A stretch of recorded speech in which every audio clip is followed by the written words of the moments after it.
말씀입니다. 요셉이 형제를 만나서 그 기쁨 가운데 크게 울었습니다. 우니까 바로의 궁중에도 다 들렸다 이렇게 되어 있습니다. 소문이 쫙 퍼진 것이죠. 왜 요셉이 우는가? 형제들이 왔다고 그러네. 그 소문이 쫙 퍼집니다. 바로도 듣고 오늘 본문에 보면 그의 신하들도 다 기뻐하였다 되어 있습니다. 이들이 왜 기뻐했을까요? 요셉이 기뻐하는 건 이해가 되는데 그 바로나 그의 신하들이 왜 기뻐했을까? 이제 생각을 해본 거죠. 그러니까 성경학자들이 이렇게 여러 가지 생각을 나누고 따져봅니다. 그 중에 한 가지가 조금 여러분 생각이 어떨지 모르겠어요. 한 가지 의견이 뭐냐면 요셉의 출신 성분이 어쨌건 보디발 장군 집에서 노예 출신이었단 말이죠. 그러니까 애굽 사회 규정을 보게 되면 노예에 있던 자가 그것도 이방 히브리족 속의 노예인 자가 애굽 총리가 된 거거든요. 그러니까 본래 이 자가 노예의 신분이 아니요. 이 자가 애굽의 참 기관 운명 끝에 들어와서 노예로 일시 있었던 사람이지 그런 사람이 아니다라는 총리가 되기에 그렇게 부끄러움 없는 신분이다라는 식의 증거가 됐다. 그래서 기뻐했을 것이다. 이렇게 추측을 해봅니다. 그런데 이제 썩 이렇게 얼른 이해가 동의가 되는 추측은 아닌 것 같아요. 뭐 그렇게까지 그렇다면 뭐로 어떻게 총리를 시켰겠으며 그렇게 했는가? 근데 아마도 애굽을 그 요셉을 아끼고 바로가 무척이나 요셉을 아꼈고 그리고 지금 7년의 풍년이 지나고 난 뒤에 정말로 무시무시한 흉년이 오고 있거든요. 그게 이제 두 해가 지난 겁니다. 7년 동안의 흉년이 무시무시 들어서 앞에 풍년을 전부 잊어버리고 그 풍년 동안에 나름대로 준비한 사람도 전부 말라 죽을 만큼 아주 공포서 흉년이 막 밀어닥칠 7년의 세월이 이제 한 해가 지나가고 두 해가 지나간 상황 속에 요셉이야말로 애굽이 사느냐 죽느냐를 결정하는 등불 같은 존재인 것이죠. 그러니까 요셉에 대한 바로의 신뢰와 의지는 절대적이라 이렇게 볼 수가 있습니다. 그렇기 때문에 요셉을 특별히 사랑하고 아꼈던 그들은 혈혈단신으로 애굽에 와서 기관 운명 끝에 종살이 하다가 이렇게 총리까지 이르진 요셉이 가족을 만났다 하니까 그 일을 자기 일처럼 기뻐했을 것이라 이렇게 보는 것이 정당하지 않겠나 생각합니다. 그런 것이 17절에 바로가 바로 이어서 요셉에게 명령을 내립니다. 보라, 네 형제들이 돌아왔단 말을 들었다. 가나안 땅에 네 아비가 살아있다는 말도 내가 들었는데 네가 할 것은 이것이니라 하고 바로가 요셉에게 명령을 합니다. 속히 가서 너의 가족을 다 데리고 오라. 다 데리고 오라. 다 데리고 오되 그 약속을 한 세 가지 정도 줍니다. 첫째는 애굽의 좋은 땅과 이 나라에서 나는 기름진 모든 것을 그들에게 줄 것이라 이렇게 얘기하고요. 또한 수레를 가져가서 태우고 오라 이렇게 얘기하고요. 세 번째는 어떤 기물도 갖고 너는 애를 쓰지 마라. 이 애굽에서 충분히 있으니 이걸 다 줄 것이므로 걱정하지 말라고 하라. 이 바로 아주 특별한 호의를 가지고 그 요셉에게 명을 내립니다. 이건 보통 호의가 아닌 걸 알 수가 있어요. 왜냐하면 그 당시에 다 흉년 들고 먹을 것은 애굽밖에 없었는데 너의 가족 일가를 살리라라는 명령이요. 동시에 살릴 뿐 아니라 수레를 보내준다는 것은 그 당시에 신분 높은 사람들만 탈 수 있었던 것이기 때문에 그것까지 애굽의 수레를 보낸다는 것은 애굽의 왕권의 권위를 덧입어 보내는 것이라. 그러므로 사실 바로의 명을 따라서 그들을 데려오는 것은 거의 국민의 자격으로 오는 겁니다. 바로가 청하에 오는 것처럼. 그러니까 애굽으로 들어오는 야곱의 가족들이 그냥 이방 족속으로 애굽에 와서 그냥 이렇게 먹을 것을 생명을 구걸하기 위해서 유지하기 위해서 어떻게 도움을 청하러 오는 그런 모습이 아니고 애굽의 최고의 왕권을 가진 바로의 초대를 받아온 것처럼 당당하고 위험 있게 들어올수록 이 배려가 되어진 것입니다. 이런 배려가 상상도 못할 일이죠. 사실은 이 야곱의 일가에서 이런 상상도 못하는 일인데 이런 일들이 지금 이루어지고 있는 것입니다. 이런 일들은 바로의 그 명령과 요셉에게 준 명령 속에 담겨있는 지극한 아주 극진한 이 호의는 그 하나님께서 야곱의 일가를 향한 끔찍한 사랑을 이렇게 드러내주고 있는 하나의 방식인 것이죠. 그러니까 야곱이 이 소식을 들을 때 얼마나 기뻤겠어요. 얼마나 놀래고 기뻤겠습니까? 자신이 받는 이 호의와 이 대접과 이 상황의 전개가 너무너무도 그랬을 것이라, 놀라운 일이 아닐 수가 없을 것이라 생각할 수가 있습니다. 하나님께서 바로의 입을 통하여 그들에게 최대의 인생의 육신과 물질과 기타 삶의 평화를 위한 호의를 제공해주고 계십니다.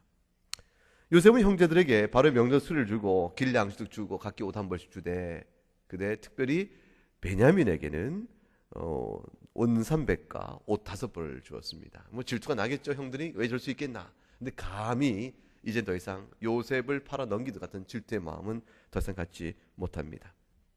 그들은 이제 변한 사람들이죠. 회개한 사람들이요, 돌이킨 사람들입니다. 아버지에게 보낼 선물 듬뿍 주고, 그리고 이제 자 가서 빨리 아버지를 모시고 오시오, 가족들 당신의 아내와 자식들 다 데리고 오시오 라고 보내는데 참 재미난 당부를 해요. 요셉이 가는 도중에 제발 좀 다투지 마시오, 그 말을 해요. 싸우지 말라. 도대체 이 말을 왜 했을까요? 싸울 일이 뭐가 있겠습니까? 이렇게 풍족히 요셉에게 대접을 받고 돌아가서 아버지의 기쁜 소식, 요셉이 살아있습니다, 그가 총리가 됐습니다, 이 보소서 바로가 보낸 수레요, 이 좋은 소식만 잔뜩 짊어지고 가는 길 노상에서 싸울 일이 뭐가 있을까요? 근데 요셉은 아주 지혜로운 사람이라 형들의 마음을 그냥 들여다본 겁니다. 형들이 야곱에게 가서 요셉이 살아있어 라고 말을 할 때 이것이 얼마나 기쁜 소식입니까? 그럼에도 불구하고 그 말을 누가 어떻게 전할 것인가 문제는 이건 보통 어려운 문제가 아니었습니다. 왜냐하면 야곱이 말할 때 아니 요셉이 살아있다니 죽었다 하지 않았느냐, 짐승이 해쳤다고 하지 않았냐, 죽은 자인데 무슨 소린가 라고 물어보면, 일의 자초지종이 어떻게 된 거라고 물어보면 시시비비가 다 드러날 터이니까 형제들이 가면서 요셉이 살아있습니다라는 말을 해야 되지만 아버지 야곱 앞에 자신의 죄악된 모습을 다 고백해야 하는 문제가 남아있는 겁니다. 좋은 일이지만 자신의 허물들이 가려진 좋은 일은 나중에 그 좋은 일을 전달함에 있어서 일의 자초지종을 설명하다 보게 되면 자신의 실수와 잘못을 다 고백해야 되는 일들. 가족이나 부모님을 속이고 또는 뭐 배우자를 속이고 어떻게 했는데 그 결과가 상당히 좋아져서 이렇게 기쁜 일이 있어 라고 말할 때, 근데 그게 어떻게 그렇게 된 거지? 이렇게 물으면 대답을 해야 될 때 난처할 때가 있는 것처럼 그 책임 소재를 따지고 당신이 아버지한테 말하시오, 당신이 그때 팔지 말라고 했을 때 또는 팔았을 때 어땠을 때 이렇게 책임 따는 모든 문제를 내다보고 요셉이 그들에게 다투지 말라 이렇게 말한 것입니다. 형제 중에 누가 더 적극적인 주동자인지, 누가 소극적인 방조자요 가담자인지 이런 의미는 전혀 의미가 없는 것이죠. 왜냐하면 요셉이 모든 것을 다 용서하였기 때문에 그렇습니다. 아버지 앞에서는 다 같이 회개하고 아버지의 용서를 구할 것만 남아있지, 요셉이 용서하였는데 아버지 앞에 가서 책임을 전가시킬 일은 전혀 없는 것이죠. 이거는 교회에 아주 그대로 들어맞는 그 출애굽에서 요셉의 이야기는 예수 그리스도를 나타내 보이는 그림자로서 한 40여 가지를 뽑을 수 있다고 그래요. 예수님의 어떤 특성과 성품을 보여주는 요셉의 여러 가지 다양한 측면도 있어서. 근데 이 부분도 그런 것이죠. 예수 그리스도 안에서 모든 죄를 용서받은 사람들이 모여서 하나님 아버지를 경배하며 섬기는 이 교회가, 그 교회 회원들 상호 간에 피차 간에 판단하고 비방하고 책임을 나누며 이렇게 다툴 일이 있어서야 되겠는가? 예수님께서 우리를 다 용서하시고 하시는 말씀이 어떤 말씀이겠어요? 요셉이 한 말 똑같겠죠? 천국에 가는 도상에 있는 여러분들은 다투지 마라. 주님 우리에게 그렇게 해준 말씀과 똑같은 말씀이라 이게 볼 수가 있습니다. 에베소서 4장 31절 32절 말씀에 이렇게 나오죠. 너희는 모든 악독과 노함과 분냄과 떠드는 것과 비방하는 것을 모든 악이 함께 버리라.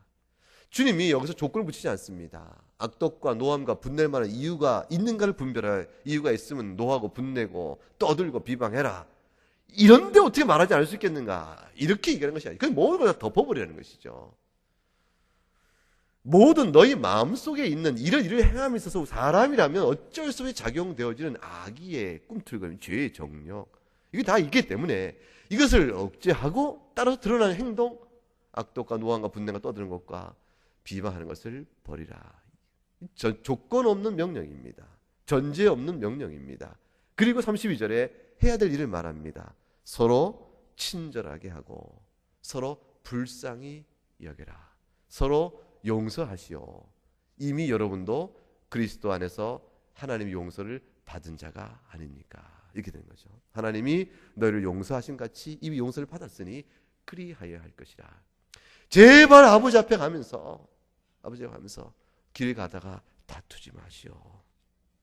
갈라서 5장 13절 15절에 형제들아 너희가 자유를 위하여 부르심을 입었으나 그 자유 육체의 길을 삼지 말고 오직 사랑으로 종노하라. 주님 우리에게 주신 자유는 모든 심판과 영원한 멸망으로부터 해방시킨 자유입니다. 그래서 우리가 받은 자유라는 것은요, 우리가 예수 믿고 구원받은 사람은 정진실로 중생하여 은혜를 깨닫고 있는 사람이라면 그가 어떤 허물이 있다 할지라도 하나님이 그 허물을 후에 그리스도로 살아가면서 겪은 허물 때문에 우리를 향한 용서와 의롭다 하심과 자녀 삼으심을 취소하지 않으신다. 그러면서 우리는 절대적 자유가 있습니다. 이건 놀라운 자유예요. 정녕 사실 우리가 하나님의 은혜를 알지 못하면서 예수 그리스도의 은혜를 알지 못하면서 겉으로 형식적으로 무늬만 그리스도인의 모양을 취하고 짐짓 예수 믿는 것처럼 이렇게 있다 되어진다면 그가 아직 은혜가 뭔지 회개가 뭔지 주 앞에서 그걸 모르는 자이기 때문에 중생자가 아니기 때문에 그걸 용서받았다 그 말할 수는 없겠지요. 그러나 자기 스스로 자기가 거울 앞에 서 있는 자기 모습을 보듯 하나님의 말씀에 비추어 자기 심령을 볼 수가 있는 겁니다. 내가 진실로 주를 믿는가? 진실로 죄인됨을 내가 고백하고 하나님의 용서가 그것만의 생명이라고 고백하는가? 그로 인해서 거룩한 법도에 따라 살아갈 선신자임을 내가 인정하는가?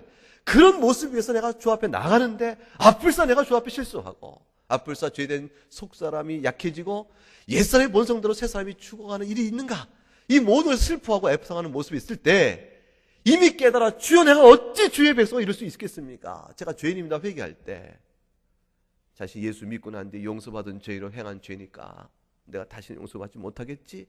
이런 두려움을 가질 필요가 없다라는 의미에서 회개하는 주의 백성에게 주는 위로가 네가 모든 죄의 형벌과 마귀의 권세로부터 자유케 된 자라 이렇게 말씀하시는 겁니다. 이거 은혜를 깨닫지 못한 사람에게 자유롭다 이렇게 말하는 것은 의미가 없어요. 왜냐하면 은혜를 깨닫지 못하기 때문에 은혜를 모른다는 것은 자신이 죄의 심판에 있다는 사실도 모른다는 것이거든요. 은혜를 아는 자에게 있어서 은혜 아는 자가 회개할 때 자유의 의미가 그에게 위로가 되는 겁니다. 그래서 따라서 회개하는 자에게 구원의 기쁨과 자유가 주어집니다. 회개하지 아니하면 구원의 기쁨과 자유를 알지도 못할 뿐더러 주어져도 그것이 귀한 줄 알지 못하게 되는 것이죠. 인식이 없게 되어집니다. 그렇게 되어진 모든 허물로부터 우리의 심판에 영원한 멸망부터 우리를 자유케 하시는 주님의 은혜를 입은 자는 목적이 있으니 사랑으로 서로 종노릇하는 것이라 이렇게 말씀합니다. 율법을 행하는 것이라 14절 말씀하시죠. 15절에 아주 중요한 말씀, 짧은 말씀 같이 읽어볼까요? 만일 서로 물고 먹으면 피차 멸망할까? 조심하라. 피차 멸망. 이것처럼 짧은 한마디 속에 담겨있는 아주 적실한 교훈의 말씀이 어디 있습니까? 만일 서로 물고 먹으면 피차 멸망할까? 조심하라. 형제를 보내면서 제발 다투지 마시오. 그 어린 동생에게서 그 나이 많은 형들이 그런 얘기를 들을 만큼 요셉의 지혜로움과 너그러움 앞에 그들은 어린아이 같은 자였던 것이죠. 주님이 우리에게 말씀하십니다. 서로 다투지 마라. 평생 천로역정 주의 나를 바라보며 살아가는 인생길에서 하나님이 이렇게 저렇게 하여 만나게 된 교회 회원들이 우리 지체들이 다 그렇게 만난 사이입니다. 우리가 뭐 택하여 만나고 내가 골라 뽑은 게 아니고 주의 섭리 가운데 화평교회 다 교인이 됐고 서로 피차 아는 사람이 됐고 생활 배움과 믿음의 모양과 모든 걸 다 아는 자가 되었는데 그렇게 함께 더불어 철로 역정의 길을 걸어갑니다. 노상에서 가는 길 도중에 다투지 마시오. 서로 물고 먹으면 피차 멸망할까 조심하시오. 그러므로 하나님이 참 사랑하는 사람은 철로 역정 가운데 화평케 하는 사람입니다. 다툼을 줄이고 허물을 가리우고 자기의 상대의 허물 속에서 자기 허물을 바라볼 줄 알고 상대의 고집 속에서 자기 고집을 바라보고 상대의 겸손함과 남을 섬기는 마음 속에서 자기는 참 부족하다는 생각을 하고 이렇게 나가는 모습 속에서 서로 어우러져 갈 때 그것이 주님 보실 때 기뻐하는 모습이에요. 주님이 사랑스러운 모습이요. 그 영광의 신자다움의 영광이라 이렇게 볼 수가 있겠죠. 피차 멸망할까 조심하라 했습니다. 서로의 용납과 인정 속에서 이 일이 이루어지지 당신 책임이요 내 책임이요 이렇게 따지는 길에서는 절대 이루어지지 않습니다. 야곱이 요셉이 살아있다는 말을 들었을 때 이중적 아니 어떻게 그런 일이 있겠는가 라고 과거를 추궁할 때 그 장면에서 형제들의 연약함을 내다본 요셉이 당부한 것이요. 그러나 이내 곧 요셉은 전제가 있죠. 내가 당신의 허물을 다 덮었으니 당신도 피차 안에 그러하여야 할 것입니다. 예수님께서 우리의 허물을 다 덮으셨으니 우리도 피차 안에 그래야 될 것이라 이렇게 될 말씀과 같은 것이라 생각됩니다. 야곱이 요셉이 살았다는 말을 들었습니다. 이 야곱을 한번 생각해 보세요. 얼마나 기가 막히겠어요. 몇 년 동안 죽은 줄 알았던 아들이겠습니까? 요셉이 17세에 팔려가고 30세에 총리가 되어지고 7년의 풍년이 아니지 그 30세에 들어갔다가 다시 이제 바로 앞에 서는 기간이 있죠. 그 기간이 있고 그 다음에 7년이 지납니다. 그리고 다시 2년이 지났습니다. 그러니까 이미 나이가 40줄이죠. 그렇게 됐을 때 아니겠습니까? 그때쯤에 되니까 긴 세월 23년 그 넘는 세월 동안 잊혀진 아들이었고 잊을 수 없는 아들이죠. 마음에 심어놓은 아들이 잊을 수 없지만 늘 죽었다 생각하고 마음에 그랬던 아들이 살아있다는 말을 들으니까 요셉은 믿을 수 없던 일이죠. 죽었던 아들이 살아있다니 그것도 애굽 총리가 되어서 살아있다니 그리하여 그 아들로 인하여 우리가 이 죽을 수밖에 없는 가뭄 속에서 생명을 도모하게 된다니 도대체 이 일이 어떤 일인가 어인 일인가 그 기가 막힌 이 상황 안에서 야곱은 전율을 하게 될 것입니다. 도무지 믿을 수가 없기 때문에 믿지 못하겠다 그러다가 마침내 애굽에서 보내준 수레를 보고서 조카도다 그러죠. 이 조카도다 그 무슨 말이겠습니까? 내가 믿지 않을 수가 없구나. 내가 이제 틀리고는 사실인 줄 알고 내가 그를 인정하겠노라. 그러니 야곱의 마음이 막 급해지면 내가 어디 가리라. 얼른 가서 내가 야곱 그 요셉을 봐야겠다. 라고 이제 마음이 서둘러 일어나게 되어집니다. 그 아비의 마음을 알 수가 있겠죠. 눈에 넣어도 아프지 않았던 아들의 생전의 소식을 듣고 그 애굽의 총리에 대한 소식을 듣고 그 기쁨에 설레는 마음에 노인이 단걸음에 그 먼 길도 달려가고자 합니다. 여기까지가 이제 그 상황이 뭡니까? 그 중요한 내용은 사실 여기서부터 그 다음 장입니다. 46장에 들어와서 막이 착 바뀝니다. 이제 야곱의 집안에서 아들과 만났던 막이 내려지고 다시 커튼이 올라가면서 이제 무대 장치가 바뀝니다. 바로의 그 궁전에 들어가기 이전에 이제 광야길이 쫙 됩니다. 야곱이 짐을 챙겨서 떠납니다. 떠나는데 야곱이 쓴 것은 이제 부엘세바 46장 부엘세바에 이르렀다 이렇게 되어 있습니다. 아주 중요한 장면입니다. 이 부엘세바는 아브라함과 언약을 맺었던 장소요. 이삭과도 언약을 맺었던 장소입니다. 그 부엘세바라는 말의 뜻 자체가 언약을 맺은 우물이라는 뜻이에요. 언약의 우물이요 또는 맹세의 우물이라는 뜻입니다. 그곳에서 야곱이 서서 하나님께 제사를 드립니다. 그 야곱의 제사를 드릴 때 그 드리는 야곱을 가리켜서 46장 1절에 야곱이 모든 소리를 이끌고 떠나 이렇게 안 쓰이고 이스라엘이 모든 소리를 이끌고 떠나 이렇게 되어 있어요. 개인의 이름은 야곱이지만 언약적 의미에서 야곱의 이름은 이스라엘입니다. 그 하나님이 내가 너희를 더 이상 야곱을 부르지 않고 이스라엘을 부르겠다라고 말했을 때는 언약의 공동체의 대표자로서의 이스라엘입니다. 그래서 야곱의 후손 12아들이 12지파로 이렇게 되어지니까 야곱은 이스라엘로서 교회 공동체의 대명사가 돼버렸어요. 지금 이스라엘이 모든 소유 이끌고 부엘사 밀어서 야곱을 향해 갔다라는 말은, 애굽을 향해 갔다는 말은 이스라엘을 줄치고 오늘 우리의 말로 교회라고 바꾼다는 거예요. 교회가 이제 가나안 땅을 떠나 애굽으로 갔느니라. 이거 이렇게 되어지는 겁니다. 이스라엘이라는 말 자체가 교회라는 이름으로 바꿔도 되는 것이죠. 언약 공동체. 하나님의 가나안 땅을 약속으로 받고 그걸 통해서 그들의 자손이 하늘의 별처럼 모래알처럼 많아질 것이라는 복을 받았던 언약 공동체가 움직이는 겁니다. 하나님의 언약 자체가 움직이는 거예요, 지금. 애굽으로 내려갑니다. 근데 하나님의 언약 공동체가 어떻게 애굽으로 내려갈 수 있냐 문제.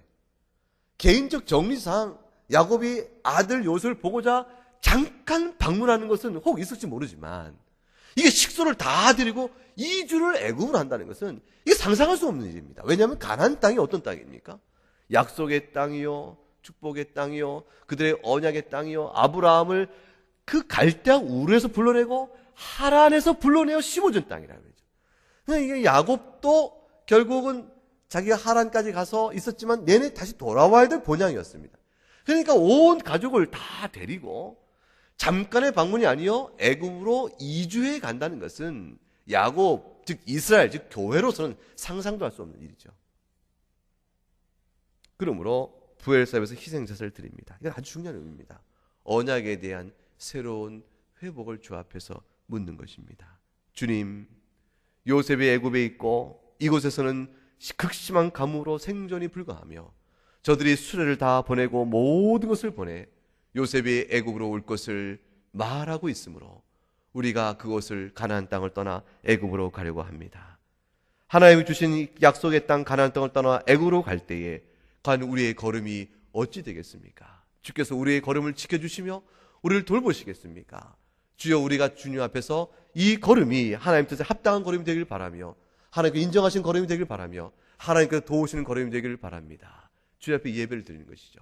마치 자신이 돌베개를 베고 잠을 자다가 하늘의 이상을 보고 그 중에서 사닥다리를 보고 이것도 하나님 계시는구나 싶어서 했던 바로 그곳에서 그때 주님이 나타나서 말씀하시기를 내가 너에게 반드시 가나안 땅으로 돌아오게 할 것이다 라고 약속을 주었던 그것처럼 주께서 지금 애굽으로 가는 우리 걸음을 언약 공동체 이 교회를 주께 축복하셔서 다시 저희를 이곳으로 돌려보내 주시옵소서 기도하는 거죠. 그 기도는 믿음에 대한 확인이요 하나님의 약속에 대한 확인이었습니다. 즉 야곱이 가나안을 떠나 애굽으로 가는 것은 가나안을 버리고 하나님의 언약을 버리고 애굽을 좋아 세상을 사랑해 가는 것이 아니라는 것이죠. 그걸 증명해주는 아주 중요한 예배의식입니다.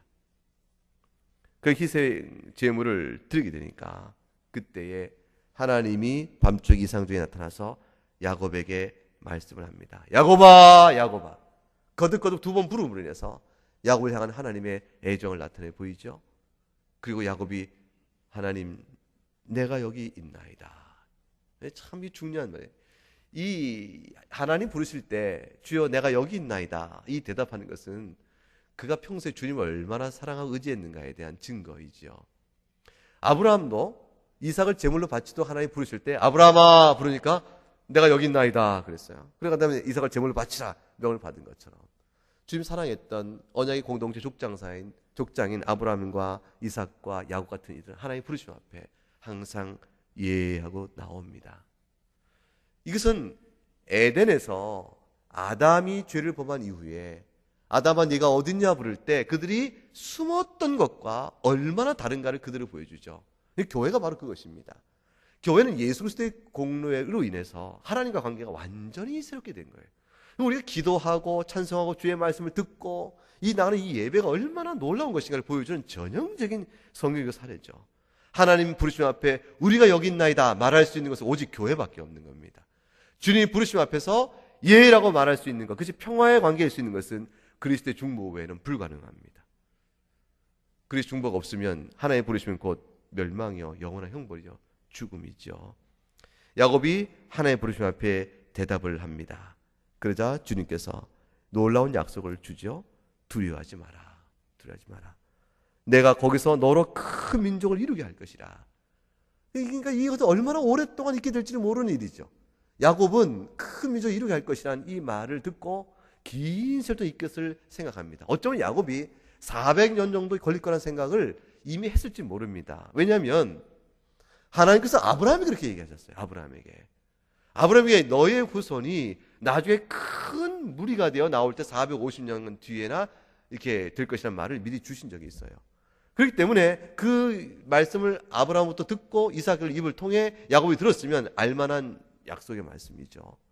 그 긴 세월 동안 애굽에 살게 될 것을 말씀하시고, 그리고 말씀하시기를 그 다음 중요한 말씀 14절 46장 4절 말씀에 내가 너와 함께 애굽으로 내려가겠고 하나님이 애굽에 같이 가겠다고 하십니다. 참 중요한 내용이죠. 어디에 가든 하나님의 백성 있는 곳엔 주님이 함께 계십니다. 그것이 애굽이라고 해서 하나님 안 계신 것이 아니에요. 이것은 아주 중요한 얘기를 얘기합니다. 가나안 땅은 상징인 것이죠. 가나안 땅은 본질이 아니요 상징인 것을 말해주는 거죠. 가나안 땅의 애착은 가나안 땅을 통해서 약속하신 바에 대한 언약의 축복을 바라는 것이지 가나안 땅 자체가 궁극적 본향이 아닌 것을 설명합니다. 그러나 가나안 땅을 포기할 수 없는 것은 그 땅을 통하여 주신 축복을 바라기 때문이니까. 그래서 하나님이 근데 애굽에 내가 너와 함께 하겠다 하셨으니 그곳이 하나님 계실 곳입니까? 애굽이 가진 이방신이요 우상으로 숭배가 더럽고 영적으로 어둠의 땅인 그 애굽에 하나님이 어떻게 계시겠어요? 그러나 하나님이 계시는 곳이 바로 그 영원한 천국이 되니까 언약 백성 함께 있는 곳에 하나님은 함께 계시다고 말씀하십니다. 우리에도 마찬가지입니다. 교회가 있는 곳에 주님이 어디나 계세요. 우리가 죄 중에 있을 때라도 주님은 우리를 돌이켜서 우리를 불러내시기 위해서 함께 하시는 은총을 끝까지 베풀어 가십니다. 반드시 너를 인도해 다시 올라올 것이다. 내가 결코 너를 하나도 놓치지 않겠다. 하나님 굳은 선택적 절대적 구원에 대한 약속을 합니다. 그리고 요셉이 그의 손 내 눈을 감기울 것이라 이렇게 말씀하시죠. 긴 세월 동안에 하나님이 이스라엘 백성과 한치 떠나지 아니할 것이요. 그러한 다음에 마침내 야곱의 짧은 얼마가 안 있어 야곱이 곧 죽을 텐데 그때 요셉이 내 눈을 감길 것이라. 이 말을 듣고 야곱의 마음이 얼마나 그 심장이 뛰었겠습니까? 사랑하는 요셉을 만나고 요셉의 무릎에 내가 죽겠구나 생각하고 사랑하는 아들의 요셉의 눈으로 내 눈이 감기우고 그리고 주님께서 자기 야곱의 후손을 통해서 긴 세월 동안 애굽에 있다가 나중에 큰 민족으로 나중에 반드시 돌이킬 것이구나. 그러니까 사실은 그 400년 긴 세월 동안에 이 히브리인들이 애굽의 왕이 바뀌고 그러면서 요셉을 잊어버린 자들이 등장하여 히브리 민족을 소수인이니까 노예로 삼았을 그 긴 고난의 세월 동안 하나님은 한 번도 야곱에게 향한 약속을 잊어버린 적이 없다는 사실을 믿어야 할 것입니다. 어둠의 긴 터널을 지나가고 있어도 하나님께서 그의 백성을 잊어버리거나 돌아보지 않은 것이 아니라는 거예요.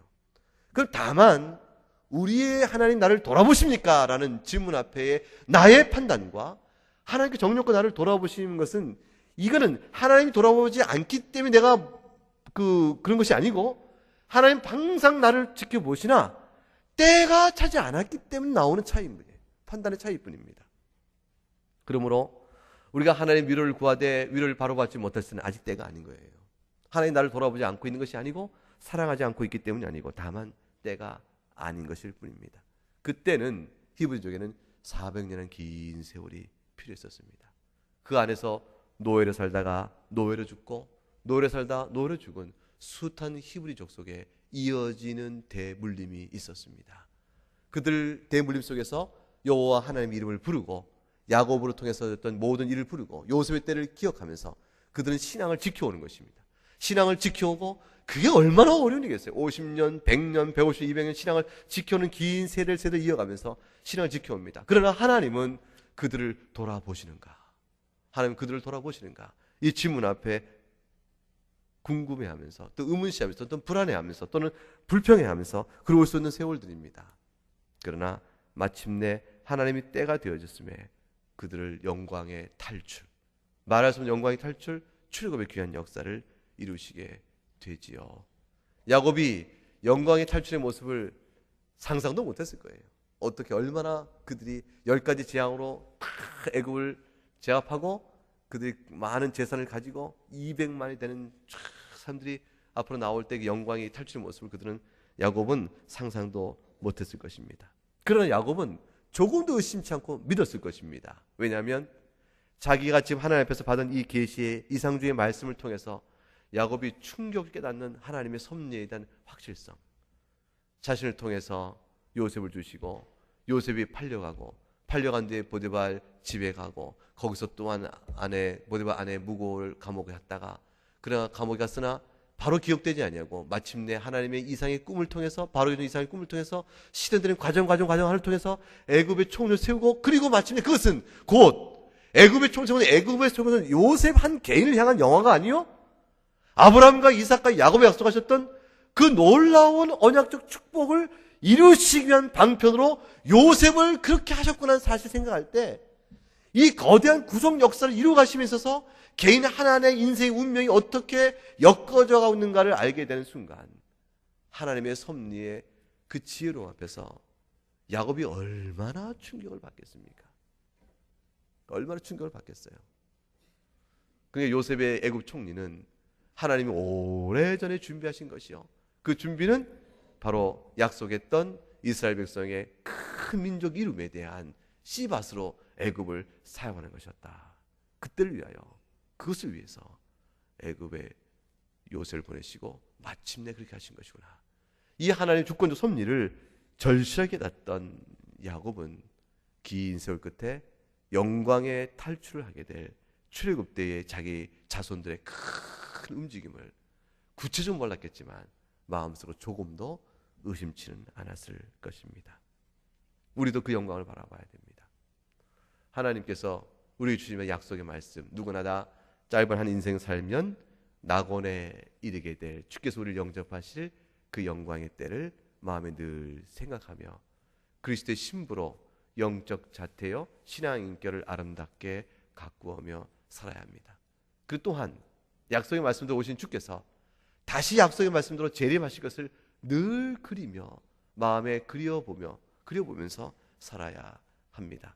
예수님 초림 때에 믿고 기다렸던 사람들은 예수님의 오신 아기 메시아의 탄생 소식 듣고 기뻐했습니다. 시몬이 그랬고 안나가 그랬던 것입니다.